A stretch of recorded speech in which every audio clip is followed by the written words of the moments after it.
NASA is monitoring an anomaly. Voyager 1, humanity's most distant spacecraft, is transmitting data that contradicts our models of interstellar space. Telemetry received on January 3, 2025, shows plasma density measurements that are 40% higher than predicted. And engineers have no explanation for why readings from the edge of known space don't match theoretical expectations.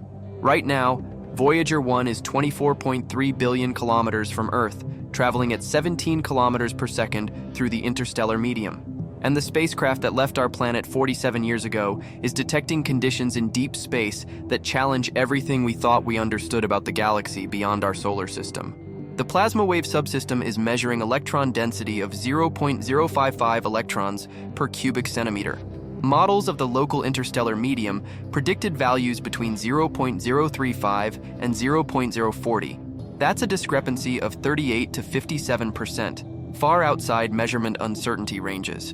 The magnetic field strength readings show 5.2 nanotesla when crossing certain boundary regions. Expected values based on models derived from radio astronomy observations were 3.8 to 4.1 nanotesla. The field is 27% stronger than it should be. Temperature measurements of the surrounding plasma indicate 30,000 Kelvin. Theoretical models placed the local interstellar medium temperature between 6,000 and 15,000 Kelvin. Voyager is detecting plasma twice as hot as the upper prediction bound. Dr. Stella Acker from Cornell University stated in December 2024 that these discrepancies represent either a fundamental misunderstanding of interstellar space conditions in our galactic neighborhood, or Voyager 1 has entered a region with properties unlike anything previously theorized. Even more concerning, the data shows temporal variations that shouldn't exist. Plasma density fluctuates by up to 15% over timescales of weeks to months. The interstellar medium this far from any star should be relatively stable, with changes occurring only over years or decades as the spacecraft moves through gradually varying regions. Voyager 1 has broken the assumptions that guided decades of interstellar medium research. The environment at the boundary of our solar system is not what models predicted. Here's what should concern you most. If our models of local space are this incorrect, what else are we wrong about regarding the galaxy beyond our immediate neighborhood? Think about that. Before we dive deeper into what Voyager is detecting and why these readings are forcing scientists to reconsider fundamental assumptions about interstellar space, if you want to stay updated on the most distant human-made object sending back impossible data from the edge of the known solar system, don't forget to hit that subscribe button and turn on notifications, because what we're about to reveal challenges our understanding of the space between stars. And leave a comment telling us, do you think Voyager has entered a previously unknown type of interstellar structure, or are the instruments malfunctioning in ways we can't detect from Earth? Let's talk about Voyager 1 and why its current mission is so unprecedented. Launched on September 5, 1977, Voyager 1 was designed to study Jupiter and Saturn during close flybys. The spacecraft successfully completed those objectives in 1979 and 1980, returning stunning images and data that revolutionized our understanding of the outer planets. After the Saturn encounter, Voyager 1's trajectory was bent upward out of the plane of the solar system by Saturn's gravity.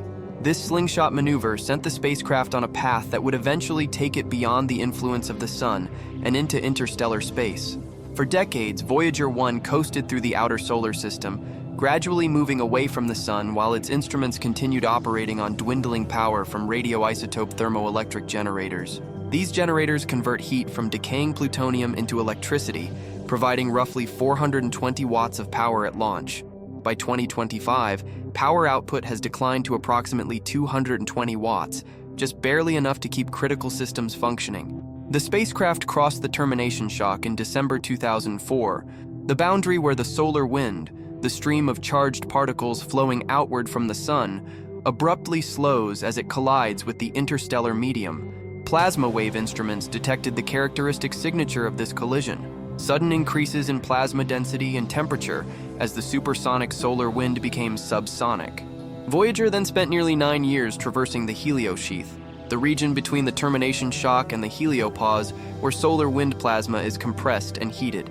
This region was expected to be relatively well understood based on models, but Voyager's measurements showed it was more complex than anticipated, with magnetic field reversals and unexpected plasma flows. On August 25, 2012, Voyager 1 crossed the heliopause and entered interstellar space. This boundary, the point where solar wind pressure can no longer push back against the pressure of the interstellar medium, marks the true edge of the solar system's direct influence.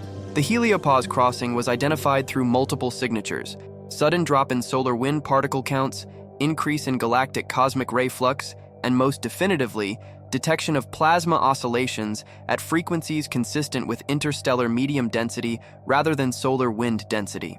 Since 2012, Voyager 1 has been traveling through what should be the pristine local interstellar medium, the material between stars that has never been significantly affected by our sun. This is virgin territory for direct measurement. No spacecraft had ever sampled this environment before.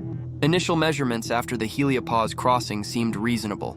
Plasma density was approximately 0.04 electrons per cubic centimeter, consistent with radio astronomy measurements and theoretical expectations. Magnetic field strength was about 4 nanotesla, within predicted ranges. Temperature estimates were uncertain due to instrument limitations, but seemed plausibly in the 10,000 to 20,000 Kelvin range.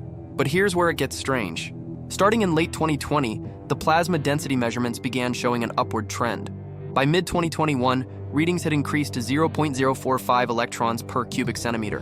By 2022, they reached 0.048. By 2024, they hit 0.052. And as of January 2025, the latest data shows 0.055. That's a 38% increase over the course of 4 years. Models of the local interstellar medium don't predict this kind of density gradient.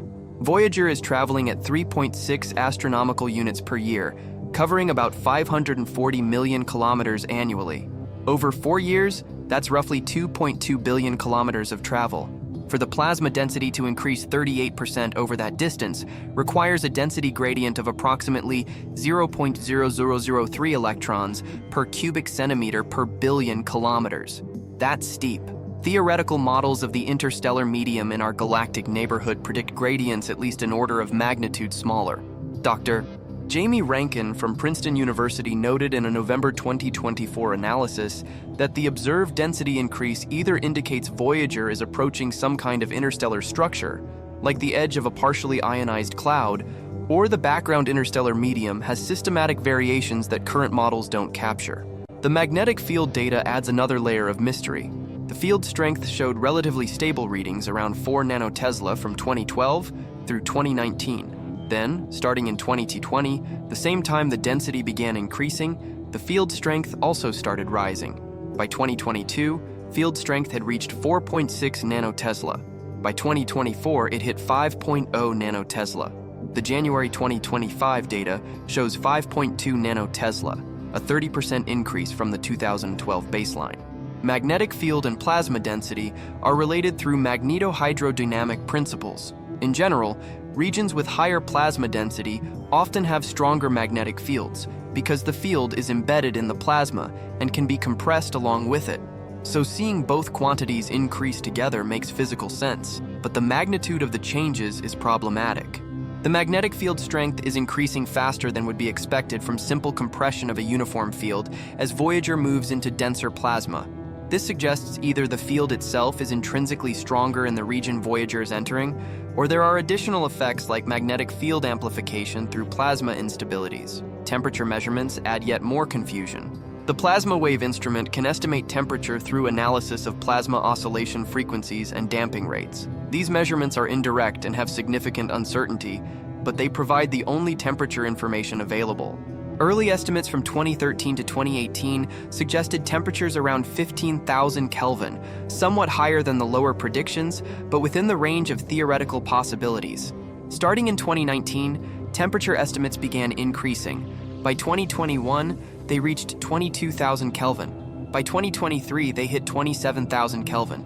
Current estimates are approximately 30,000 Kelvin. Hot plasma in the interstellar medium typically indicates shock heating, where energy from stellar winds or supernova remnants heats the gas. The local interstellar medium around the solar system is thought to be inside a region called the local bubble, a cavity hundreds of light years across that was evacuated and heated by ancient supernova explosions. Models of the local bubble predict temperatures around 10,000 Kelvin for the neutral and partially ionized gas that fills it. Voyager's measurements of 30,000 Kelvin suggest either the models are wrong or Voyager has entered a subregion within the local bubble that's been additionally heated by some process. One possibility is that Voyager is approaching the boundary between the local bubble and an adjacent denser cloud. The interface regions between different phases of the interstellar medium can be heated by shocks or magnetic reconnection events, potentially explaining the temperature increase. But there's another problem.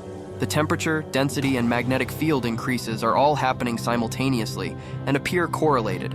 Correlation doesn't prove causation, but it strongly suggests these changes are related through some common physical process. Dr.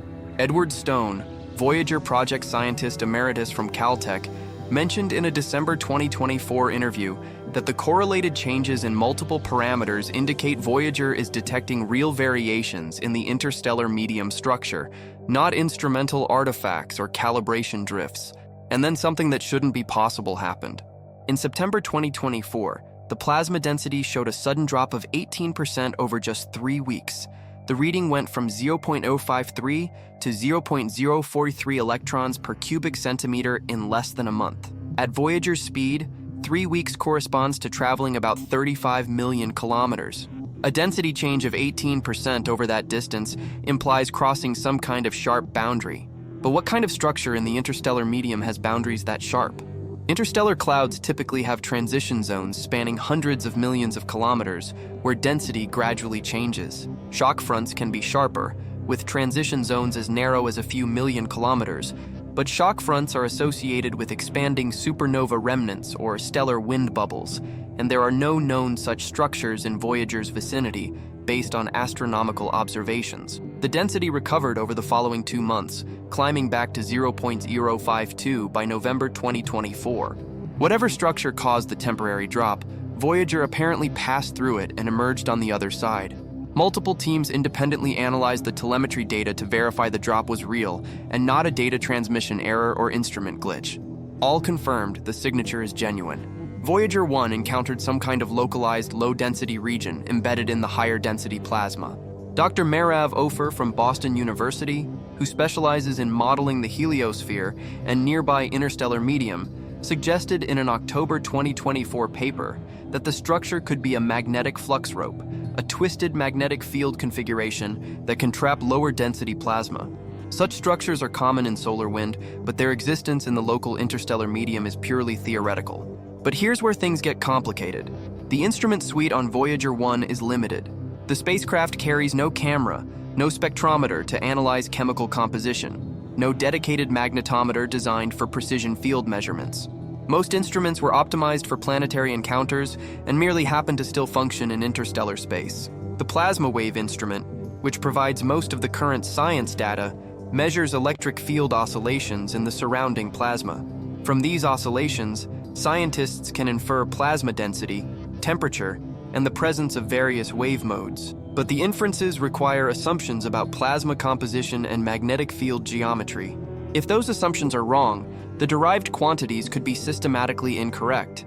For example, if the plasma has an unusually high proportion of helium ions versus hydrogen ions, the density estimates would be off. If the magnetic field has a complex twisted geometry rather than the assumed smooth field, temperature estimates could be biased. Validating the measurements requires comparison with independent data sources. Radio astronomy observations of nearby interstellar clouds provide density and temperature estimates, but with much coarser spatial resolution. What appears as a uniform region in radio maps could actually contain significant fine structure that only a spacecraft passing through can detect. The New Horizons spacecraft, which is also heading out of the solar system, though in a different direction, and still within the heliosheath, provides a second data point. Comparing New Horizons measurements with Voyager 1 helps determine whether observed anomalies are local to Voyager's trajectory or represent broader conditions. So far, New Horizons data, limited by its current location well inside the heliopause, shows conditions consistent with models. This suggests the anomalies are specific to the interstellar medium Voyager has entered, not systematic errors in measurement techniques or models. Now let's talk about the possible explanations for what Voyager is detecting. Several hypotheses have been proposed, each with strengths and weaknesses. Hypothesis 1. Voyager is entering the boundary layer of an interstellar cloud. The solar system is currently inside the local bubble, but the edges of this bubble are populated by denser clouds of neutral gas. If Voyager is approaching such a cloud, it would first encounter the ionized boundary layer, where radiation from nearby stars partially ionizes the cloud's outer regions. This could explain the density increase. Cloud boundary layers are denser than the surrounding hot bubble medium, but it doesn't easily explain the temperature increase. Boundary layers should be cooler, not hotter, than the surrounding plasma. Hypothesis 2. Voyager is detecting the wake of an old supernova remnant. Supernova explosions create expanding shells of hot, dense plasma that propagate through the interstellar medium for hundreds of thousands of years. If such a shell passed through this region relatively recently, say within the last 50,000 years, residual heating could persist. This could explain elevated temperatures and densities, but supernova remnants are visible in astronomical surveys through their radio and X-ray emission. No such remnant is known to overlap Voyager's trajectory based on all-sky maps. Hypothesis 3. Voyager is encountering enhanced turbulence in the interstellar medium. Turbulence can create localized regions of compression where density and temperature are higher than average.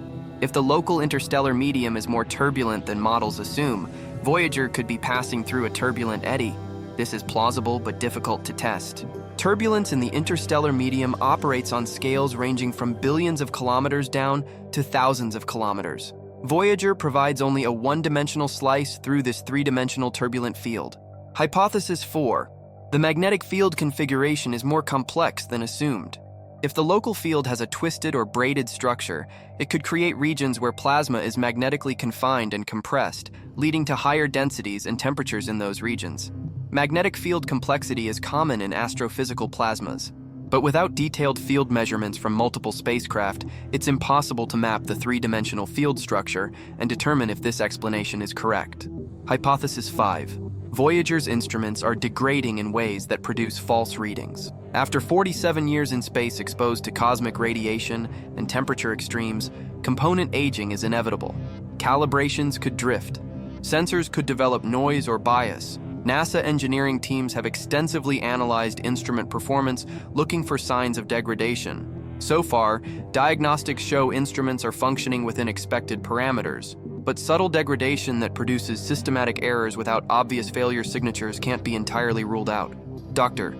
Suzanne Dodd, Voyager project manager at NASA's Jet Propulsion Laboratory, stated in a January 2025 update that while instrument aging is always a concern, the correlation between multiple independent measurements makes instrumental error unlikely to explain all the observations. But there's another problem that no one is talking about publicly. The communication time delay is now over 22 hours one way. A signal sent from Earth takes 22.5 hours to reach Voyager, and the response takes another 22.5 hours to return. This 45-hour round-trip delay makes troubleshooting or commanding instrument reconfigurations extremely slow. If something unusual happens, like the September 2024 density drop, controllers can't quickly command different measurement modes to gather additional data. By the time new commands arrive, the event is long over.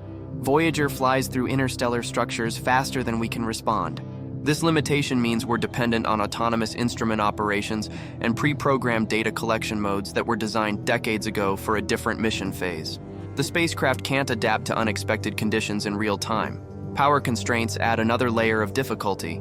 With only 220 watts available and critical systems like the transmitter and attitude control requiring most of that, science instruments operate on strict power budgets. Not all instruments can run simultaneously. Trade-offs must be made about which measurements to prioritize. Currently, the plasma wave instrument and magnetometer consume most of the available science power budget. Other instruments like the cosmic ray detector and low-energy charged particle detector operate intermittently. Ideally, scientists would run everything continuously to capture correlations between all measured parameters, but power limitations make that impossible. The situation will only worsen. Power output decreases by about 4 watts per year as the plutonium decays. By 2030, available power will drop below 200 watts. By then, additional instruments will need to be shut down to keep the spacecraft alive and communicating. Mission planners are already developing power-down sequences to extend operations as long as possible. The goal is to keep the plasma wave instrument and transmitter operating until at least 2035, providing 23 years of interstellar medium data. But even in the best case, Voyager 1 will go silent sometime in the 2030s when power falls below the minimum needed for communication. Here's where it gets really concerning. The anomalies Voyager is detecting may be just the beginning of discovering how little we understand about interstellar space. As the spacecraft continues traveling outward, it may encounter additional unexpected structures or conditions. The local interstellar medium is thought to be relatively uniform on scales of a few light years based on astronomical observations. But those observations have resolution limits. Features smaller than about 0.1 light years are difficult to detect from Earth. Voyager could be revealing fine structure that's simply invisible in remote sensing. If the interstellar medium has complex, small-scale structure, that has implications for understanding how matter is distributed in the galaxy, how magnetic fields are organized, how cosmic rays propagate, and how new stars form from interstellar clouds. Dr. Gary Zank from the University of Alabama, Huntsville, noted in a November 2024 review that Voyager's measurements may require revising models of the local interstellar medium that have been standard in the field for decades. Now here's the scenario that genuinely worries some researchers. What if Voyager is detecting normal interstellar conditions, and it's our models that are fundamentally flawed? All models of the local interstellar medium are based on remote observations combined with theoretical physics. Remote observations provide density and temperature averaged over large volumes. Theory fills in the details. But if the theory is wrong in systematic ways, all the models could be biased. Voyager provides the only direct ground truth measurement. If Voyager says the density is 0.055 and the temperature is 30,000 Kelvin, those are the actual values at that location, regardless of what models predict. If models can't reproduce those values, the models need revision. The challenge is that revising models of the local interstellar medium affects our understanding of the broader galaxy. The local conditions are thought to be representative of typical interstellar medium and spiral arms of disk galaxies, like the Milky Way. If local conditions are atypical, it calls into question how well we understand galactic-scale processes. Voyager 2, which crossed the heliopause at a different location in November 2018, provides a second measurement point. Data from Voyager 2 through 2024 shows interstellar medium conditions broadly consistent with Voyager 1 measurements from its early interstellar phase, though with some differences due to the different trajectory directions. Neither Voyager 2 nor the future New Horizons measurements will provide a complete picture. 3 or even 10 spacecraft spread across different directions give only a sparse sampling of a vast three-dimensional region, but they're infinitely better than 0 direct measurements, which was the situation before 2012. So, what do we know for certain? Voyager 1 is in interstellar space at 24.3 billion kilometers from Earth, traveling at 17 kilometers per second. Plasma density is 0.055 electrons per cubic centimeter, 40% higher than model predictions. Magnetic field strength is 5.2 nanotesla, 27% higher than expected. Temperature estimates are 30,000 Kelvin, double the predicted range. Temporal variations occur on week-to-month timescales. All instruments appear to be functioning correctly. What don't we know? Are we entering an interstellar cloud boundary? Is this a supernova remnant wake? Is the local medium more turbulent than assumed? Is magnetic field structure more complex than models include? Are temperature and density estimates biased by incorrect assumptions? How representative are these conditions of the broader local interstellar medium? What will Voyager encounter next? And here's the urgency. Voyager 1 has perhaps 10 to 15 years of operational life remaining before power levels drop too low for communication. Every data point collected during that time is irreplaceable. Once the spacecraft goes silent, we lose our only direct window into interstellar space until future missions reach similar distances, which won't happen for decades. The truth is this: we sent Voyager 1 into the unknown to explore interstellar space, and it's revealing that space is stranger than our models predicted. Higher densities, stronger magnetic fields, hotter plasma, and structures we didn't anticipate. And the only way to understand these findings is to continue operating Voyager as long as possible, launch new interstellar missions to sample other directions, and remain humble about the limits of our models when confronted with data from unexplored realms. If this video left you thinking about how little we truly know about the space between stars, don't forget to hit that like button and subscribe to this channel. We're monitoring Voyager 1's data in real time, and you won't want to miss any updates as the spacecraft ventures deeper into interstellar space. Leave a comment with your theory. Is Voyager entering an interstellar cloud boundary, or is something else going on? And share this video with anyone who thinks we understand the galaxy. After this, they'll realize how much remains unexplored,